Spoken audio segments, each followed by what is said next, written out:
Right, a very strong performance for markets in the US on Friday. Here in Asia today, we can expect a similar performance for European markets as well. Earnings out of the US this week, will that be key, or will it be the raft of China data that we're going to be getting this week?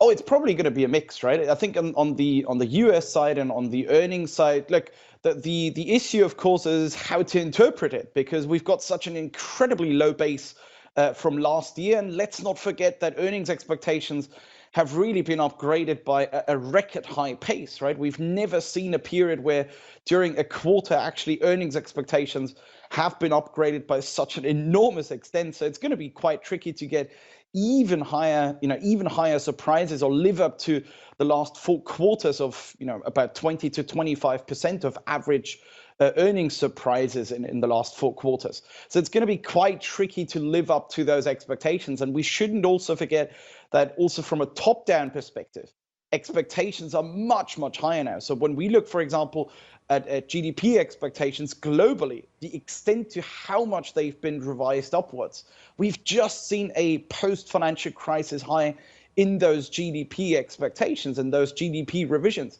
So we really shouldn't forget that, now come the data, both on the earnings side, but also from China, but also really top down globally. We shouldn't forget that this is an incredibly different environment compared to the last 12, 15 months when expectations have been super low, right? Absolutely low. Right, Of Max, course, so the bar to beat was much, much lower. Right, Max. So where do we go from here? Because I was a little confused by your most recent note, to be honest. You're kind of talking about maximum growth euphoria, but at the same time in the market right now, there's some pullback paranoia coming in as well. What do you make of this talk of a potential cool down in the reflation trade, and what are the market implications? Yeah, I think that's quite an interesting one. I think from the reflation side, we're really firmly saying, look, this is pretty much over, because we have seen peak growth euphoria. We have seen peak growth momentum. As I said, expectations are much, much higher. So the issue really is we either need even more positive surprises now, or even higher expectations now, or we need to see even more inflationary impetus. But all of that is really hard to imagine now. We have seen the peak and base effects already. We have seen a new record high in the extent of activity surprises, particularly in the US, and also in the extent of growth revisions globally.